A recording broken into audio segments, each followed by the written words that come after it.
I've chosen as the title of my talk, Open Arms, Open Minds, and Open Hearts. Really to get across this idea that particularly when you talk about people in the third age, we talk about how open we are, how welcoming we are, how accepting we are of them. Open minds as meaning, how much do we acknowledge their presence, how much do we see them as a group of people who've got something to contribute, and open hearts as really meaning, how much do we appreciate the people in this group. Not everything that I'm going to say is particularly directed to people who are already in the third age. In many ways, what I'm going to comment is much more generally about the state of society and that we have today. Well, anyway, this is just a little thing to say that I've written this book called The Leader, the Teacher, and You. The only reason for putting this out there is to say that there are many thoughts inside there about what it is that we can do to lead better lives for ourselves, and most particularly what it is that we can do to help other people lead better lives. Okay, here we talk about the third age. Maybe the first age, I know Mantra has outlined just now the definition of the first age, the second age, the third age, and the fourth age. But perhaps I more simplistically will address it in terms of the first age. The first age is when we are younger. It is a phase about getting. You know, everything is take, use. Everything is for your own benefit. So when a kid is young, maybe that's what they think about the parents. That's what they think about all those around. So first with the parents at home, then with the teachers. Everything is about getting. Everything is about, you know, just soaking up whatever people can offer in the environment, hopefully to help set the stage for younger people to be growing up. We now enter into the second age, and second age is a growing age. I think Madam Chua had talked about this, the time where we establish ourselves in our professions, we establish ourselves in terms of heading our families, growing our families. And this is a time of growing. This is a time about reaching out to our potential. This is a time about recognizing what our abilities are, what our capabilities are, expanding what it is that we can do, go earn as much as you can. It is a time of growing. It is a time of growing us as individuals, also as families. Then the third age. Now the point about the third age I want to make though is that very often our attitude towards the third age is the kind of stuff that you read in newspapers and magazines and so forth. It is about, you know, Singapore has an aging population. You know, by 2030, 30% of the population will be more than 65 years old. Oh, you know, this is all great problem that's coming along. What shall we do about this problem? Everything is a challenge. Everything is a problem. Somehow, people in the third age are a bunch of people that we need to go cater for, maybe, maybe entertain them, maybe somehow keep them occupied, and then tell them that they have to go look after themselves, don't trouble other people too much. But fundamentally, the idea is about we have a big challenge.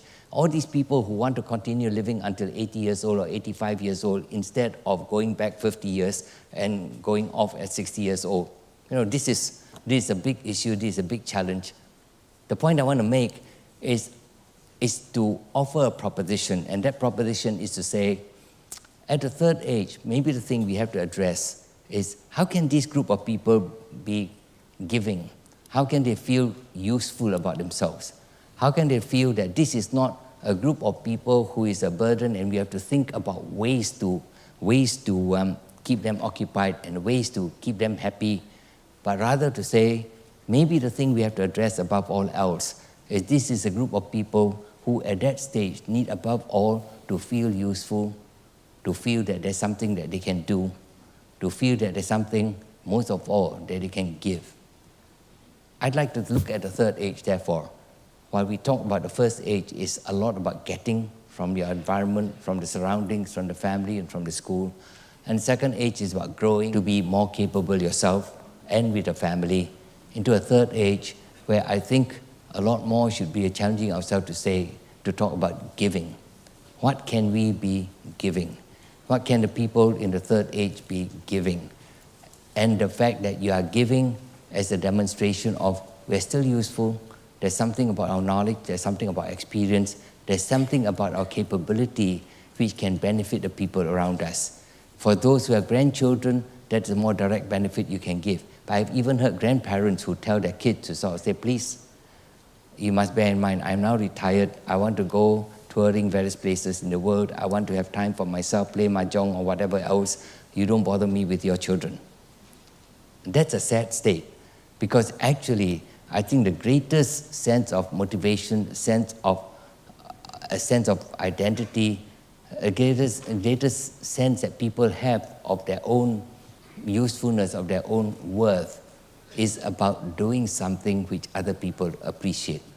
And so perhaps we should think a lot more of the third age as an age of giving. And this is not a message just for the people who are in the third age, and therefore we say, you really should be giving. This is a lot more a message of the people with others in the third age around there to say, what opportunities are we creating for them to give? What occasions are we creating to show we really appreciate their giving? I know there are people who turn around to say that there are these old ladies in McDonald's. It's terrible. How can Singapore be a first world economy and then have people who are serving in McDonald's? The question I want to raise for the people who make these comments is, have you been particularly patient with these ladies who are serving you McDonald's? Did you say thank you to them? Did you go out of your way to show how much you appreciate what they are doing? So don't complain about they shouldn't be there. Because on the other hand, there's something else somebody was telling me, right? That he was at a hawker center where he wanted to clear the plates after he's done it, which is the way that we say we ought to be doing, keep the environment clean. And you know, after you've eaten, it's good manners and it's good courteous to bring your plates and put it to the side so that you reduce the amount of work for the people who have to clean the tables. And then there's this lady who's actually employed to clean the tables, and she turns around and scolds this young man who's taking his stuff to the side and say, are you trying to take away my job? You see, for many of these things, we need to recognize what is the frame of mind, what's the way of thinking, rather than simply assume that we know everything about people. So anyway, that's my proposition, that when we talk about the third age, we have to be better in terms of the people in the third age recognizing, or we recognizing, as what we want is to make them feel good about themselves. What we've done is to make them feel worthy about themselves. And that worthiness, the final expression of that worthiness, is for them to be able to give. But at the same time, the society must be willing to allow them to give. How are we creating situations for them to give? And how are we behaving ourselves to show that we are prepared to accept what it is that they are giving? Now, that's a survey of national values in Singapore. This was a survey done earlier this year by this company called A Advantage Consulting in conjunction with the Barrett Values Center. The survey was done March to June this year. The results were published in July, though I do not know how many of you actually read through all the details of that survey. But to me, this is terribly interesting. This is a survey of national values in Singapore. I think about 2,000 people were surveyed. And they were each, and the survey is such that there was a list of 96 values and behaviors. And people were asked from the list of 96 to pick out the values which they consider most important first for themselves. And then they say from the same list, pick the values and behaviors which describe the Singapore as they see around them. What is the Singapore they experience? And third, to say, what is the list of values? From the same list of 96 values and behaviors, what is it that they'd like to desire to see of Singapore society? Okay, so first they state what is it they believe themselves as the most important. Next, they say what they're actually seeing around them today.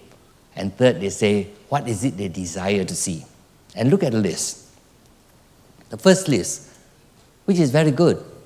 It says top of list is family, which really all of us should be very, very pleased to see, and very it represents a great deal of optimism that Singaporeans put family right at the top of the list of the most important about their values and behaviors, about themselves. They're describing themselves. Second, they talk about responsibility. Third, about friendship. Then happiness. Then health. Then caring, honesty, compassion, positive attitude, and respect. Now, these are wonderful lists, right? It's a terribly positive, very encouraging list. of Singaporeans describing themselves. First from family and going down all the list, down to respect. Now, as I look at this, these are the top 10 that was the feedback from these 2,000 Singaporeans and Singapore residents. Now, as I look at the list of the 10, it's terribly important and terribly interesting to me that 9 out of the 10 are actually about personal behaviors which people can choose for themselves. So 9 out of 10, whether it is about family or responsibility or friendship, happiness, caring, honesty, compassion, positive attitude, and respect, are really what people can choose to be or not to be themselves. There's only one, and maybe Dr. Amy Cole will be encouraged by this, there's only one, which is health, which is kind of part personal responsibility and part government responsibility. But actually Singaporeans are saying from their own personal beliefs, don't worry, the government shouldn't worry, because only 1 out of the 10 the government really should be bothered about. The other 9, they will bother about it themselves. This is the personal people's own belief. Now, what do they actually see around them? The first thing they see about them they don't like, right, is kiasu. Singaporeans are kiasu. This is the Singapore society they see. You know, it's good that at least the feedback, I believe, is honest, right? They say that's kiasu. Second one is competitive. This is the description of society around them. Third is materialistic. Fourth is self-centered. Then kiasi. Then blame, security, education opportunities, effective healthcare, and peace. This is what they see around them, okay? Both positive and negative. Now, this is quite interesting. First, if people are practicing what they say is the most important in the first list, how come they are not seeing it around them? Why is the second list so different from the first list? That's quite an interesting question. I got an explanation. Somebody said it's like this. They're actually practicing the first list. That is why you see the second list. They are all for their own family. They don't care about anyone else. That's why they are seen as kiasu by everybody else. For them, it is family. It's a reasonable explanation, actually. What it means is that all the positive attitudes you see in the first list, which people say they believe as the most important for their own lives, may be manifested in an extreme kind of way, so that by looking after themselves and their own friends and chasing after their own happiness, they look as competitive, materialistic, self-centered, kiasi, and so forth. Now that's interesting. Because what it means, therefore, is that the kinds of things which we like to see in our own lives, we have to learn how to express them in a way which is positive, in a way which is helpful, in a way which others around to sort of say that this is a good thing that's happening, rather than the expression of the first list is to the extreme of selfishness until what people see is the second list. Of the second list, 10 items, kiasu, competitive, materialistic, self-centered, kiasi, blame. Right? I would say only the last 4 is something the government has to do and take a lot of responsibility for, right? It's about security, education opportunities, effective healthcare, and peace.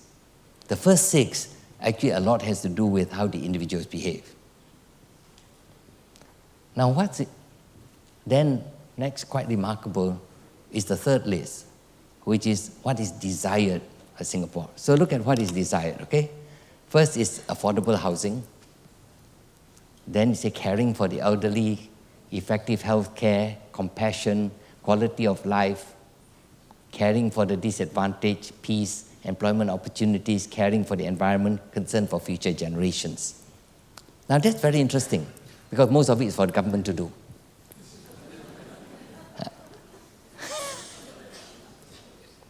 Okay, so when the Singaporean moves from what he personally believes to what he desires to see, he actually wants to see the government do everything. Most of the things, right? So of the last list, of the 10, only 2 are something which you say is for the individual, right? In a sense, you can say, okay, compassion is something that he has to exercise. Okay, concern for future generations to some extent. Now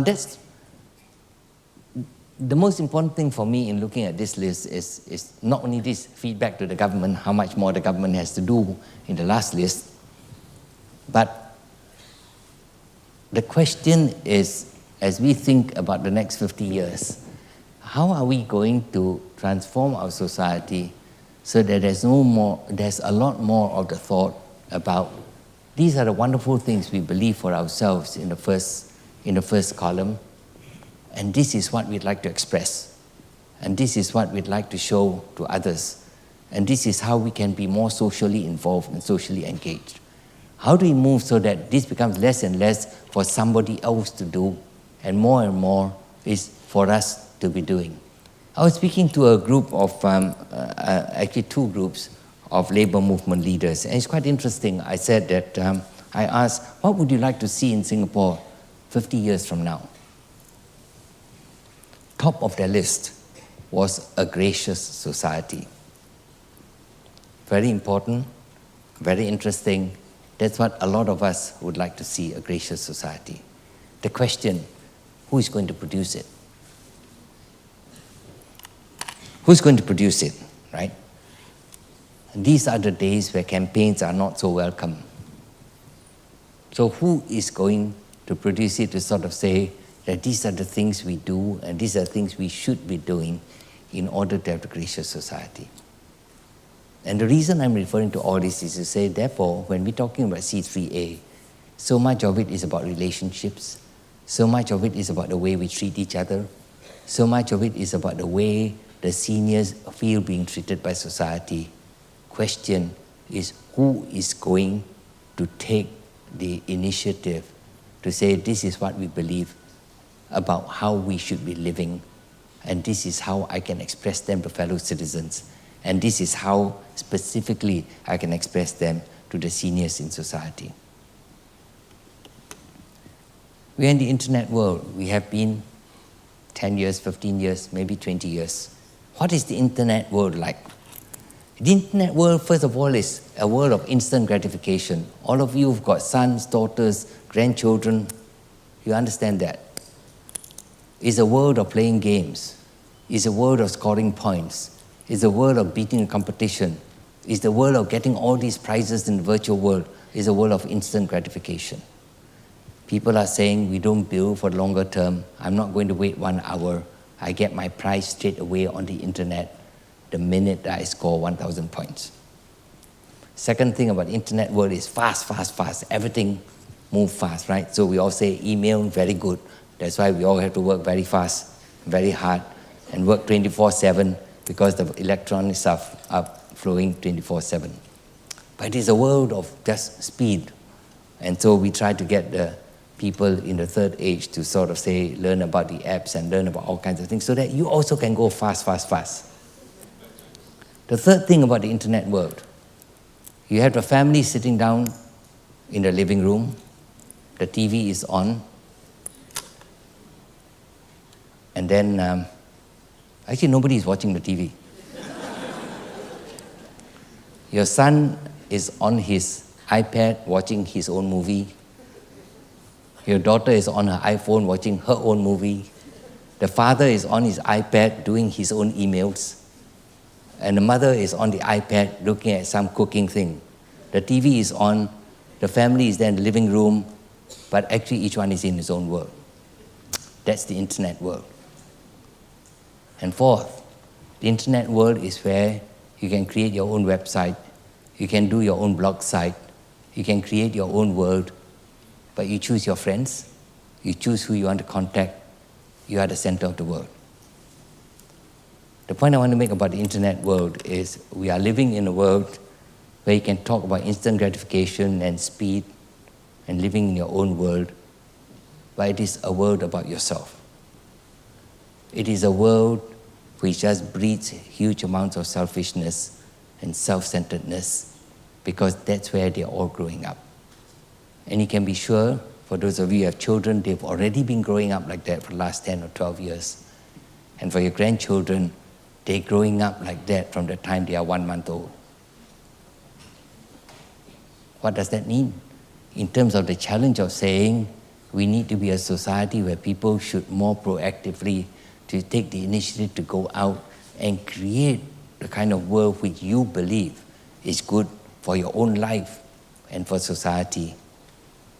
But the experience people are having in the internet world in many ways works against that because they say it's totally selfish.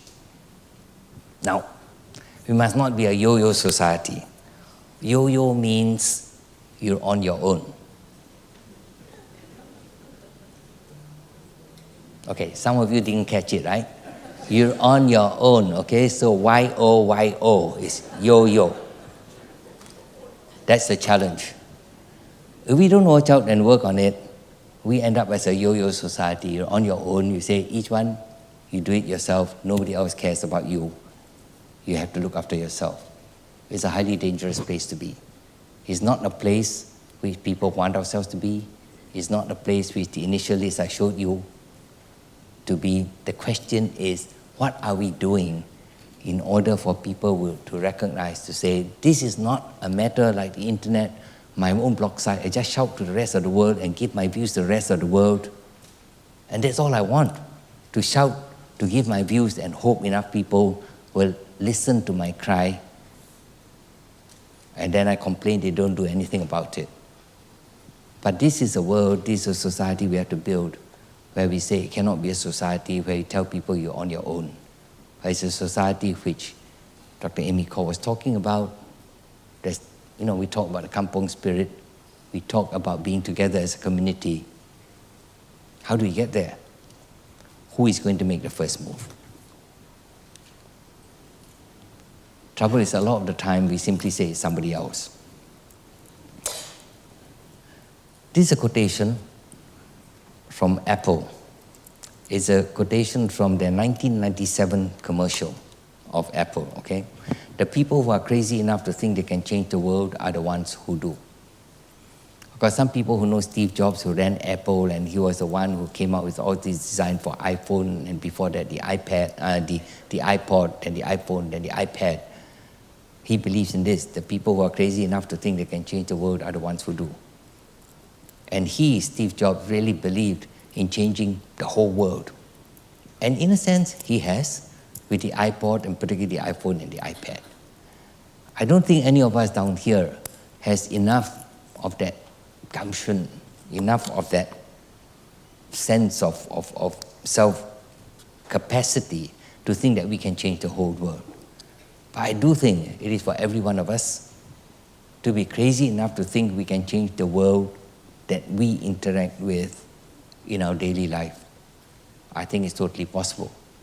We should at least be wanting to change that world to a world which reflects what was on the first list of all the very, very positive values, very positive behaviors which Singaporeans say they believe to be important for their lives and for the lives of those around.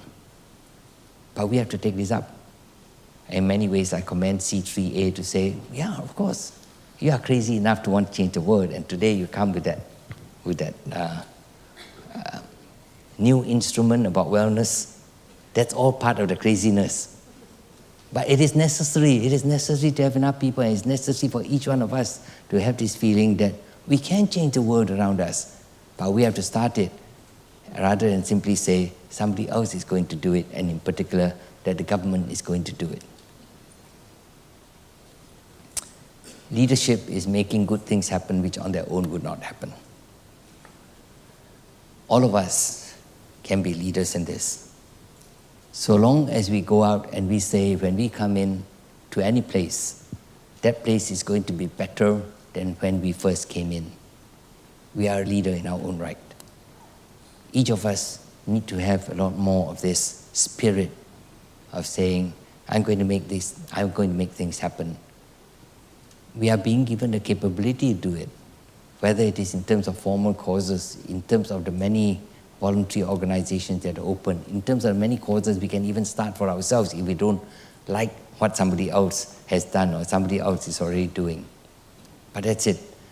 We need to have that willingness, that desire in our own hearts to say, we are going to make a difference.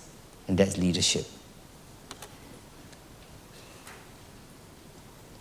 The world, as I mentioned to you just now, the internet world, is a terribly self-centered world. While the internet can talk about connectivity, it certainly doesn't necessarily improve communication. Here we're talking about being other-centered as opposed to being me-centered, self-centered. The way we treat the people at home, whether we treat them with compassion or we humiliate them in the way we use our words and the actions that we take, the way we treat the people at work, whether we treat them with encouragement or we treat them with great indifference or disinterest. What about the invisible people? The invisible people is the people who make services to us, but we act like they are invisible. It is the tea lady in the office, it is the bus driver, it is the lift attendant, it is the domestic helper. It is the people who give us service, but we act like they are invisible. It's terribly interesting to me. Every so often I take a shuttle bus to get to an MRT station. It's just remarkable to me how few people say thank you to the bus driver. Just remarkable. Okay, if you are exiting from the bus away from the driver, that's a different matter. But if you're exiting exactly where the driver is and you can't even say thank you, but that's something we need to generate. How do we get this other-centeredness through? And finally, there's the forgotten people. The forgotten people are the people who we wish very much that we just forget about them, right? It's too painful sometimes to even think of them. And these are people you might call about the poor people. But just as important, the forgotten people may well be just the grandparents and the great-grandparents around the place. The forgotten people may simply be you and me. How are we going to get that attitude, that perspective in society, that these are not people to be forgotten, but these are people to be embraced, people to be seen as an integral part of our lives, not just integral part of our lives, but useful, beneficial, worthy parts of our lives. Think about this. If you look at the history of civilization in the past used clearly to be centered around the family and the community. But over a period of time, civilization has become centered on the state and the market. The state and the market, as meaning government and maybe the stock market, the way the economy is run, the state and the market are non-personal. They got nothing to do with relationships. You find this totally impersonal environment we're living with. It's the kind of thing which if you don't watch out, you end up with this yo-yo society I'm talking about. But we need to recognize this is what is happening in the world. And this is what's happening easily in Singapore. It is the way civilization has moved through the centuries. That the days where this family and community and again agricultural civilization has now become a civilization where people say, I hand it over to somebody else to do.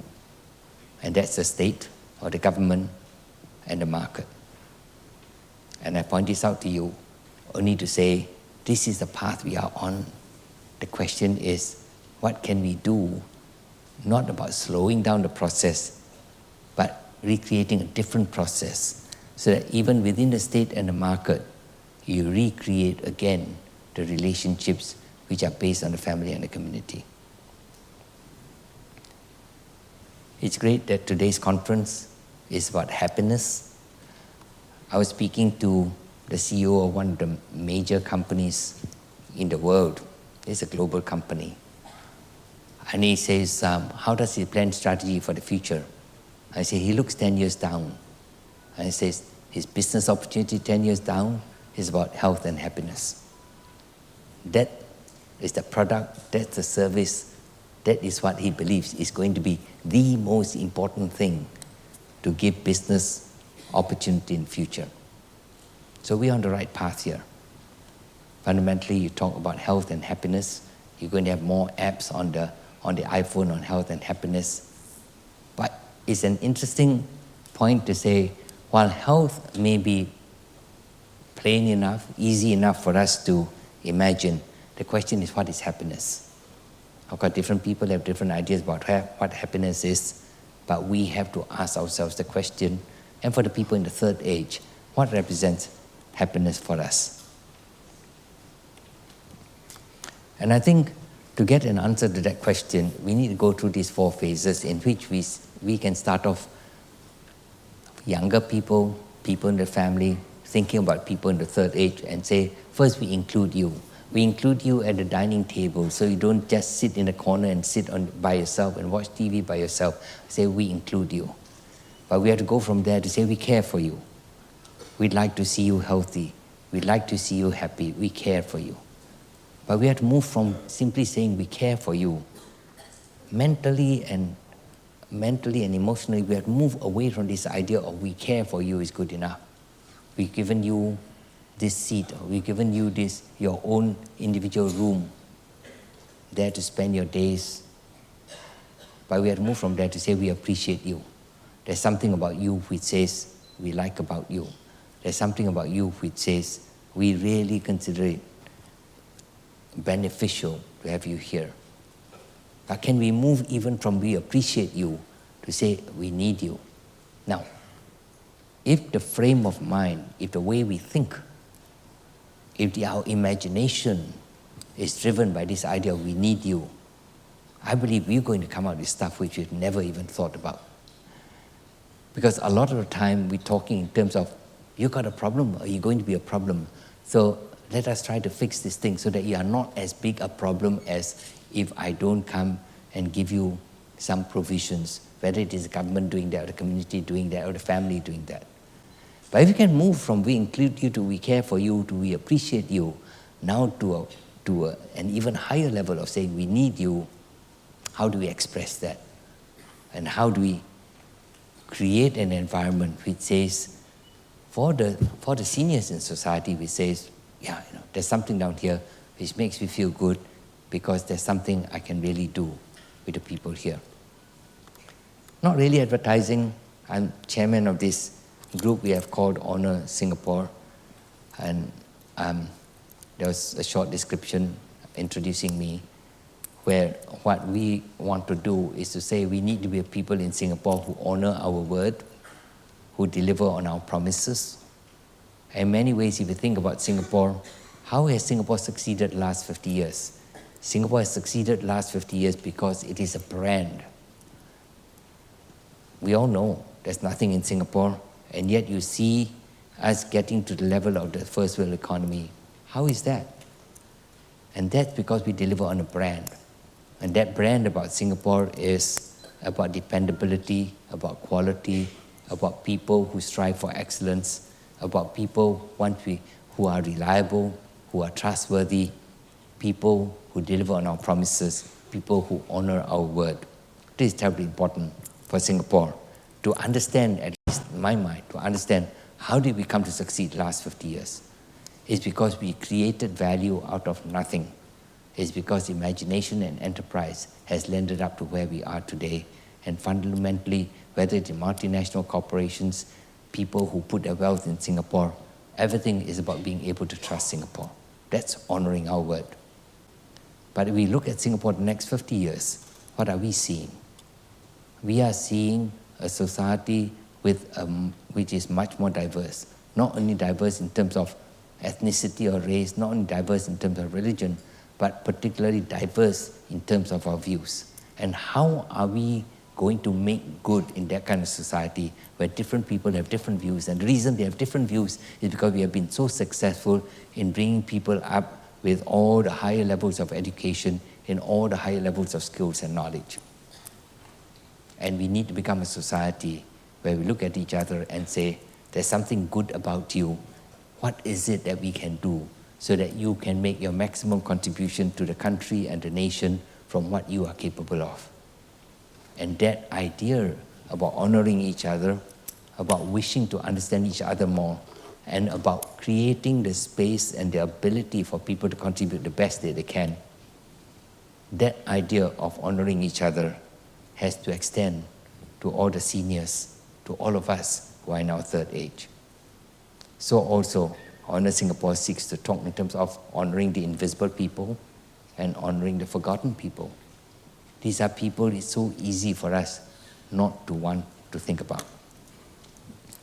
Finally, I'd like to bring to you a poem. It's a poem written by a chap called Samuel Ullman, who's an American poet.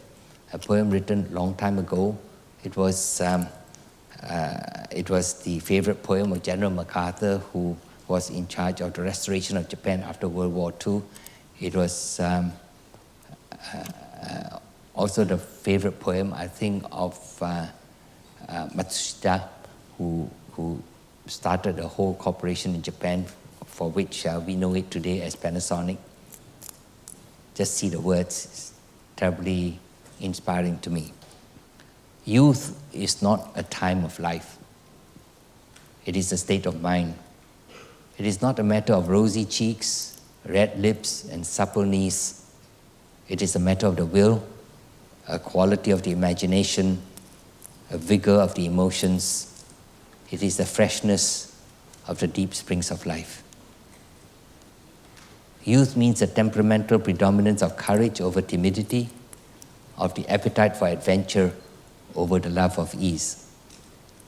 This often exists in a man of 60 more than a boy of 20. Nobody grows old merely by a number of years. We grow old by deserting our ideals. Years may wrinkle the skin, but to give up enthusiasm wrinkles the soul. Worry, fear, self-distrust bows the heart and turns the spirit back to dust. Whether 60 or 16, there is in every human being's heart the lure of wonder, the unfailing childlike appetite of what's next, and the joy of the game of living. In the center of your heart and my heart, there is a wireless station. So long as it receives messages of beauty, hope, cheer, courage, and power from men and from the infinite, so long are you young. I really want just to read that to you once again and let it soak in. We are all asked to be young. We are all asked to think back and clamor for the days of our youth. And all this poem says is, we can be there, where we are in our current age, and yet we can be the youth. And it says actually the chances of those of us who are 60 years old being youthful are greater than the chances of a 20-year-old to be youthful. So youth is not a time of life, it is a state of mind. It's not a matter of rosy cheeks, red lips, and supple knees. It is a matter of the will, a quality of the imagination, a vigor of the emotions. It is the freshness of the deep springs of life. Youth means a temperamental predominance of courage over timidity, of the appetite for adventure over the love of ease. This often exists in a man of 60 more than a boy of 20. Nobody grows old merely by a number of years. We grow old by deserting our ideals. Years may wrinkle the skin, but to give up enthusiasm wrinkles the soul. Worry, fear, self-distrust bows the heart and turns the spirit back to dust. Whether 60 or 16, there is in every human being's heart the lure of wonder, the unfailing childlike appetite of what's next, and the joy of the game of living. In the center of your heart and my heart, there's a wireless station. So long as it receives messages of beauty, hope, cheer, courage, and power from men and from the infinite, so long are you young. It's a poem of optimism.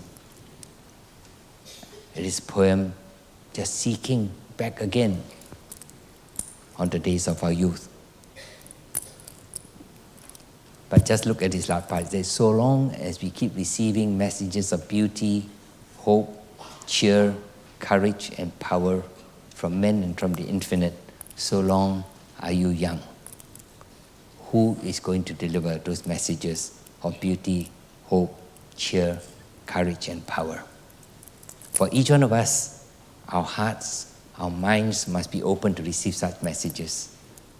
But just as critical is the question, who around us is going to deliver us these messages, which we are now just so wishing, so hoping to be able to receive from around us.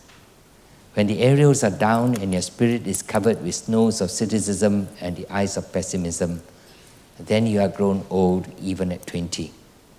But as long as your aerials are up to catch the waves of optimism, there is a hope you may die young at 80. Okay, when the aerials are down and the spirit is covered with snows of cynicism and the ice of pessimism, then you are grown old even at 20. But as long as your aerials are up to catch the waves of optimism, there is hope you may die young at 80. So let me just close by saying, open arms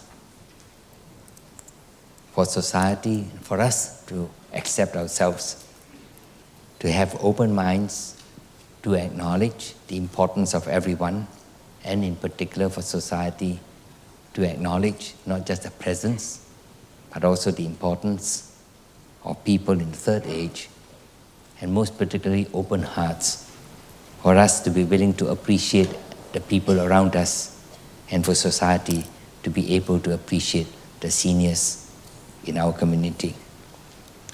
Thank you very much.